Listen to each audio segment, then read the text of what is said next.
9 shots. Let's see if I can make them count.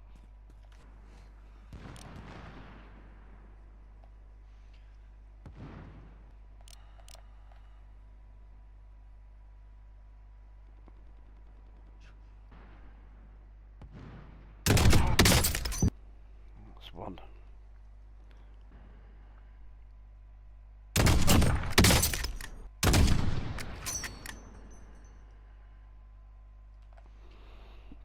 Come on out. Come on out.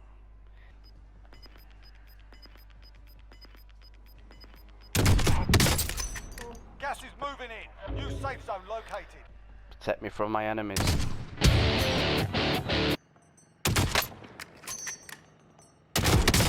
Oh, fuck you. Sega Mega Drive. Got one? Now you can get Mega CD. Click, take a trip on 500 megabytes. Whoa!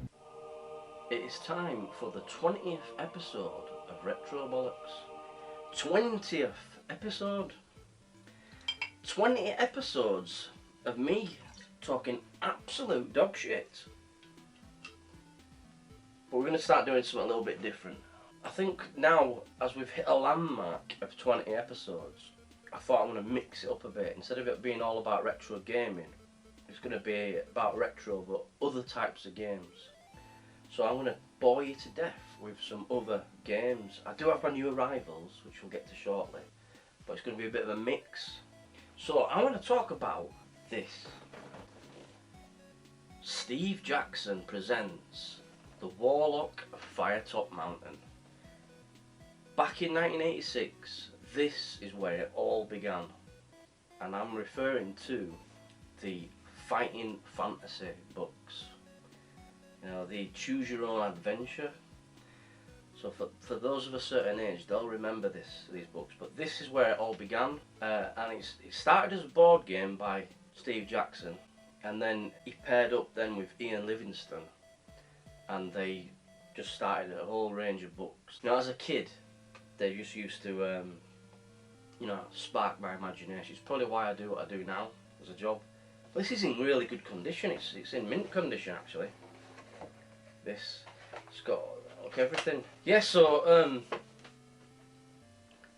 the fighting fantasy, it's a board game. So this is where it started, and then it led us to what we're going to discuss today is all the books. And me being a geek, you know, I have to get these books. I've collected quite a lot of them over the years. So I'm going to put that down there.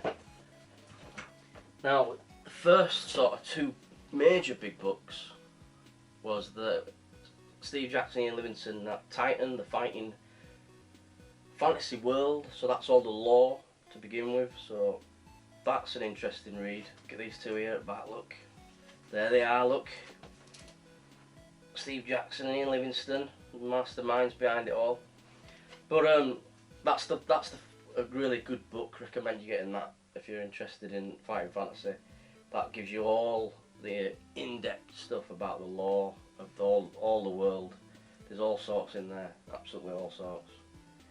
So if you really want to get your geek on, I would suggest getting Titan, the Fighting Fantasy World book. Then you've got there, look, Fighting Fantasy Monsters Out of the Pit. It's another good one, and that just shows all the monsters that you're likely to encounter in the fighting fantasy world. And all these books, you know, you come across all sorts of different weird shit. And there's 250 illustrations in this one. They're proper getting me geek on. So yeah, all these types of books, reference books, are really, really great for the series. But yeah, look, I'm going to show you my collection. So I'm going to speed fire through these so you can get some of the old titles that might jog some old memories from when you were kids. But there, look, Island of the Lizard King, quality little book. I used to have this when I was a kid, and I've got some of the books I don't have anymore, which I will get. But Trial of the Champions are another good one, and Sword of the Samurai. That one of my favourites. But yeah, I've got Island of the Lizard King up there. We've got Death Trap Dungeon. It's another great great fine fantasy book. Got the Rings of Kether, Forest of Doom, the Riddling Reaver, the Citadel of Chaos. Now that's book 2, that's the second book that came out. We've got Starship Traveller, Steve Jackson again, and then we've got Steve Jackson and Ian Livingstone, my favourites, Space Assassin. Fine fantasy then. So, it always starts off and you have your adventure sheet. So you've got your skill, your stamina and your luck, and then you've got your equipment list. So basically, you've got to roll your dice to find out how hard you are.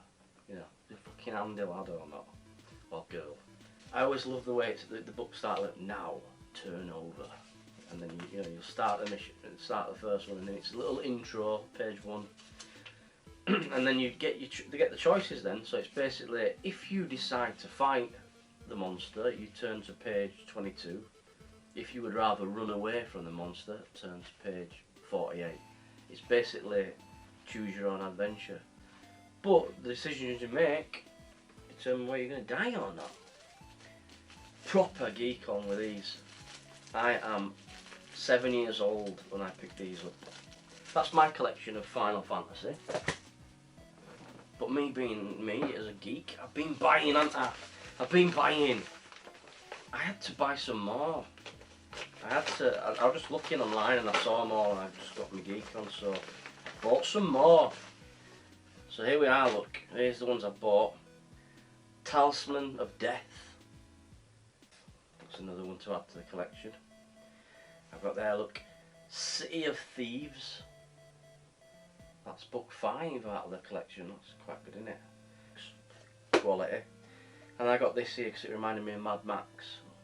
Freeway Fighter. So yeah, I thought, yeah, I'm going to expand. I'm going to expand my Fighting Fantasy collection. And then we got another. What else have I been? Yeah, I've been buying that much shit. I forgot what I've been buying. Right, we have another. There we are, look, yeah. Crypt of the Sorcerer. Crypt of the Sorcerer, Ian Livingstone. I like the artwork as well. The artwork in these books are pretty cool. Proper get my geek on with the old Ian Livingstone. So yeah, I thought as a change, I'll just bore you to death about Fighting Fantasy. You know, as a kid, I was that much of a geek when it comes to Fighting Fantasy that I actually made one of my own. Look, I did the whole thing. I called it Rabbit Tomb. There, look. And it's based on the local madman who was called Rabbit Man. He was just this nutty guy, and if you shouted Rabbit Man at him, like Rabbit Man, he'd just chase after you like a crazy, like going after you, and he'd walk after you like Michael Myers, and he would not stop. You know, you could just be going for an hour, and he would still be walking after you. He wouldn't run after you; he'd walk, and you could just get a chase off a Rabbit Man. So I decided that I was going to make one called Rabbit Tomb, which is what I've got here, and I've still got it. And it's a fully functioning Fighting Fantasy, but from the warped mind of a 13-year-old. I was actually 13.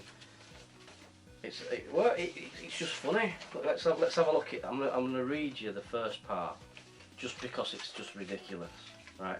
So here we are. I grew up in a place called Clayton, right? So it says here, you arrive in Clayton in a taxi. This alright for your boss? Says the taxi driver. Puts out 3 pubs surround the area, as well as numerous shops. Yeah, this'll do.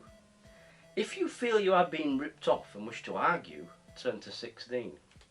If you feel you are being ripped off and wish to attack the driver, turn to 38. If you would rather not do either and just pay up, turn to 12. So let's have a look. What should we do? Attack him or shall we argue with him? I think we should just attack him, just for no apparent reason. Let's just see what happens when I attack him.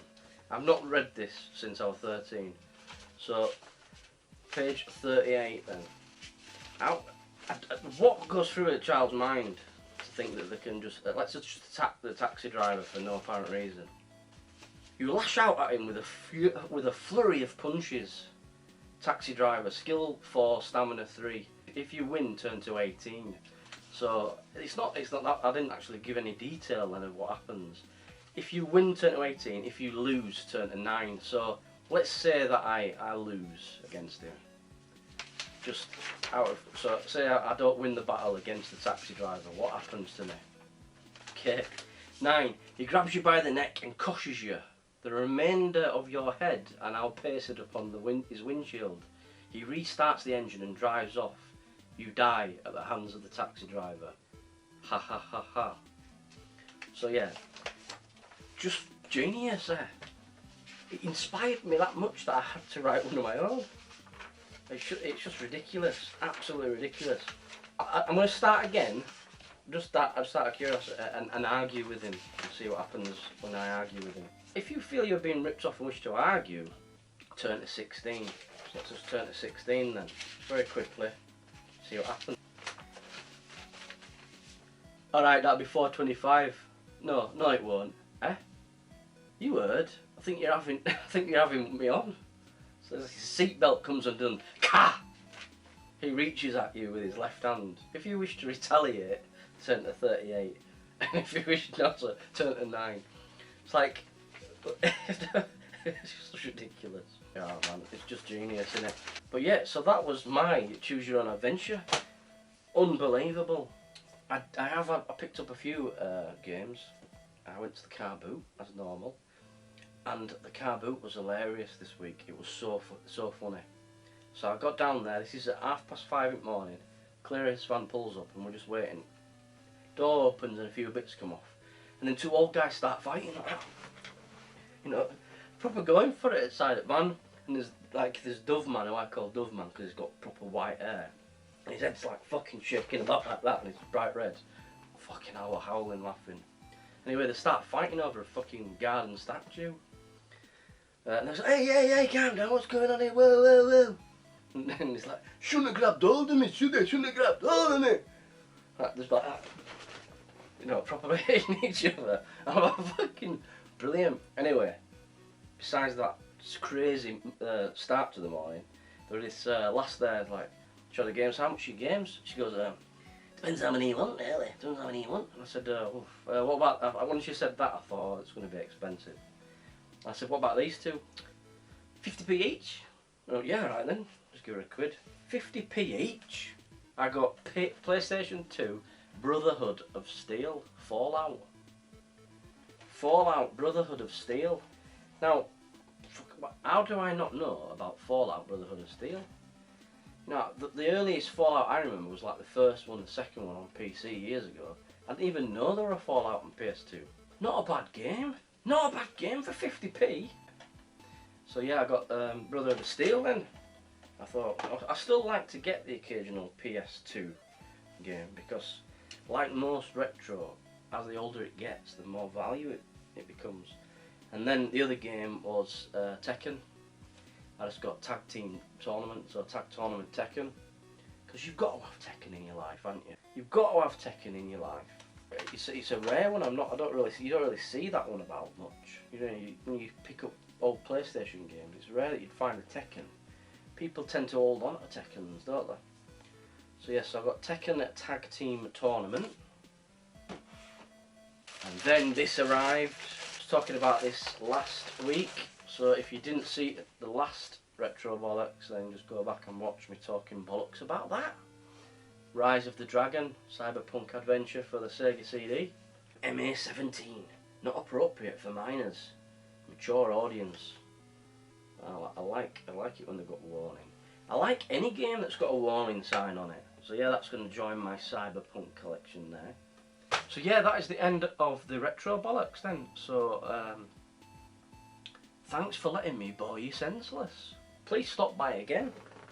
And if you haven't subscribed, it'd be really nice if you did.